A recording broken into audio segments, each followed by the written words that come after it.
आप सबको मेरा प्रणाम। दोस्तों, मैंने विंटर के प्लांट बहुत सारे लगा लिए हैं और कुछ लगाना बाकी भी है, लेकिन जितने भी लगाए हैं उसकी मैं किस प्रकार केयर करती हूँ वो आपके साथ शेयर करूँगी। अभी गार्डन में परमानेंट फ्लावर के साथ साथ विंटर के फ्लावर भी खिलना शुरू हो गया है, तो हमारा गार्डन फूलों से हरा भरा रहता है। अभी ये जो परमानेंट प्लांट है वो डोरमेंसी पीरियड में चले जाएंगे, तो उसकी केयर कैसे करनी है इसका भी मैं वीडियो आपके साथ जल्दी से शेयर करने वाली हूँ।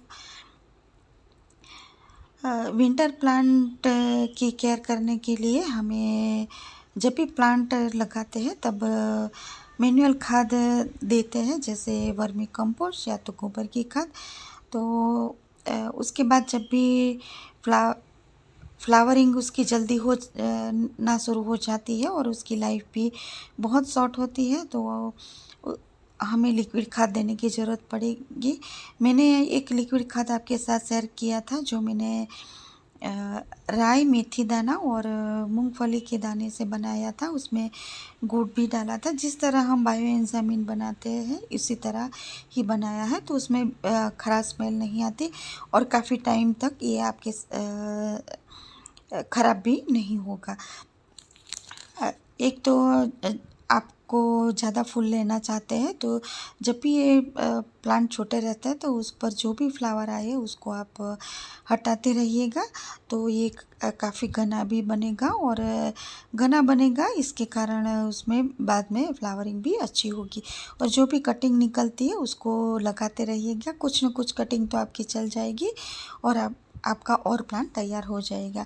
ये मेरा ये राई और मूंगफली के दाने वाला फर्टिलाइज़र है, उसको जब भी आप डालते हो तो छान के ही लेना है।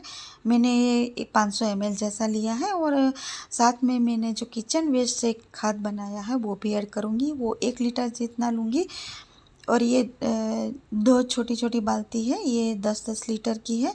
तो उसमें मैं 500 ml जितना ये राई वाला लिक्विड खाद और 1 लीटर जितना ये किचन वेस्ट का खाद डालूँगी। ये सभी में बहुत सारे सभी प्रकार के पोषक तत्व प्लांट को मिल जाएंगे और एकदम रिच फर्टिलाइज़र है। खास करके ये ठंडी के मौसम में बहुत अच्छा रहता है। प्लांट को गर्मी भी देता है और सभी प्रकार के पोषक तत्व भी प्रोवाइड करता है।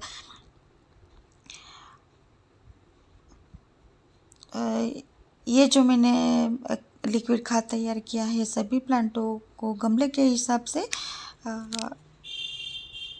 थोड़ा थोड़ा दे दूंगी।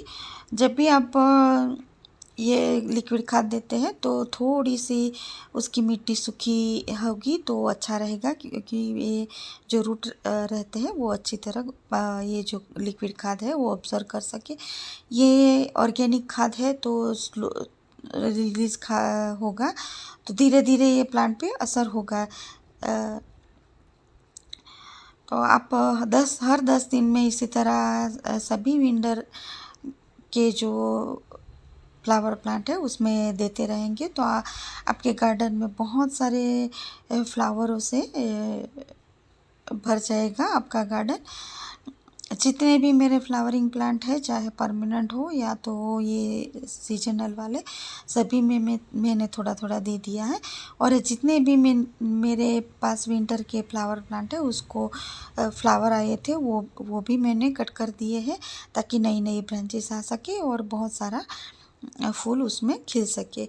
ये जो क्राइसेंथेमम के प्लांट है उसमें भी कली आना शुरू हो गई है, तो उसमें भी मैंने पहले भी एक बार दिया था तो आज फिर से दे रही हूँ।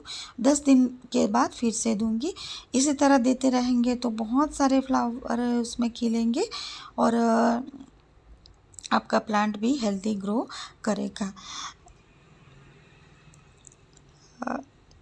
ये मेरे जरबेरा के 3 प्लांट है अलग अलग कलर के, उसमें भी मैंने ये लिक्विड खाद दिया है। ये ठंडी के मौसम में ये भी बहुत अच्छे से फ्लावरिंग करता है। मेरे जो क्राइसेंथेमम के प्लांट काफ़ी घने बन चुके हैं, उसमें कलियाँ आना शुरू हो गई है। और जो भी छोटे छोटे प्लांट है उसकी मैंने एक बार पिंचिंग भी कर दी है। तो लगातार मुझे बारी बारी फ्लावर मिलते रहेंगे। इसी तरह आप केयर करेंगे तो आपके गार्डन में बहुत सारे फ्लावर खिलते रहेंगे और ज़्यादा आपको खर्चा भी नहीं होता, क्योंकि ये सब फ्री का है, जो घर में मिल जाती है उसी चीज़ से मैंने बनाया है, तो उसमें कोई ज़्यादा खर्चा भी नहीं होता। और ये ऑर्गेनिक खाद है तो पौधे को नुकसान भी नहीं करेगा और आपके पैसों की बचत भी होगी। ये मेरा एंथोरियम का प्लांट है, तो उसमें ये मैं नर्सरी से लाई थी, तो उसमें छोटे छोटे प्लांट भी बहुत सारे निकले थे।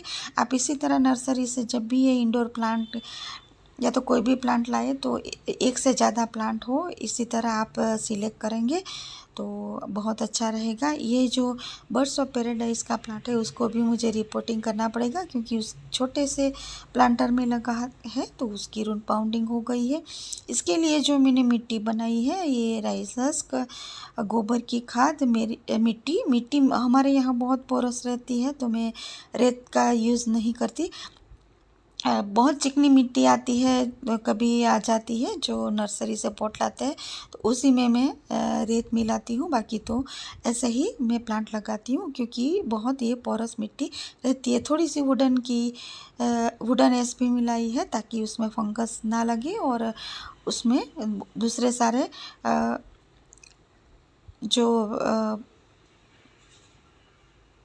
पोषक तत्व है वो भी वो प्लांट को मिल सके। मैंने ऐसा ही लगा दिया है, कुछ छेड़छाड़ नहीं की है, क्योंकि वैसे भी मैं बड़े गमले में लगा रही हूँ तो उसको रूट प्रूनिंग करने की ज़रूरत भी नहीं है। हमारे यहाँ अभी इतनी ठंड नहीं पड़ती, तो मैंने ये रिपोर्टिंग किया है। बाकी ज़्यादा ठंडी हो तो आप इंडोर प्लांट को रिपोर्टिंग करना अवॉइड कीजिए। कोई भी प्लांट को अवॉइड करना है आपको रिपोर्टिंग करने के लिए। इसी तरह ये मैंने बर्ड ऑफ पैराडाइज का प्लांट लगा लिया है। उसके बाद में हल्का सा थोड़ा सा पानी दे दूँगी उसमें और छाया वाली जगह में रख दूँगी। इसी तरह मैंने जो एंथोरियम में से प्लांट निकाले हैं, तो छोटे छोटे 4 प्लांट निकले हैं, तो उसको ये छोटे प्लांटर में ही लगाऊंगी।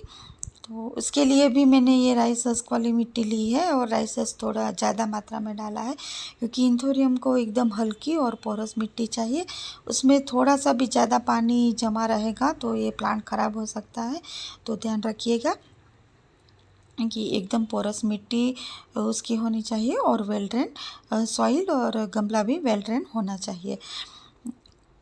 इसी तरह ये छोटे गमले में मैंने मिट्टी भर के, ये थोड़े बड़े प्लांट थे तो वो अलग पॉट में लगाया है और 2 छोटे छोटे प्लांट मैंने एक साथ दूसरे प्लांटर में लगा लिए हैं। इसी तरह मेरे 3 और प्लांट बन जाएंगे और 2 बड़े प्लांट हैं वो तो मैंने जो नर्सरी से लाई थी वो पॉट में ही रहने दिया है।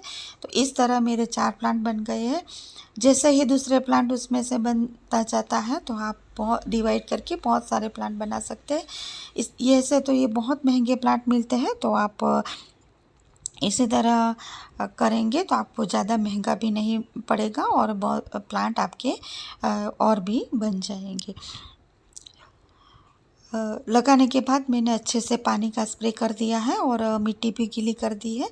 ज़्यादा पानी नहीं डाला है, उसको ज़्यादा पानी की ज़रूरत नहीं पड़ती और छाया वाली जगह में रखूँगी। ज़्यादातर मैं जो भी प्लांट रिपोर्टिंग करती हूँ वो शाम के टाइम पे करती हूँ। इसी तरह पूरी रात ये पौधा बहुत अच्छे से सेट हो जाता है, तो सुबह में हल्की सी धूप में रखेंगे तो भी ये ज़्यादा दिक्कत नहीं करेगा।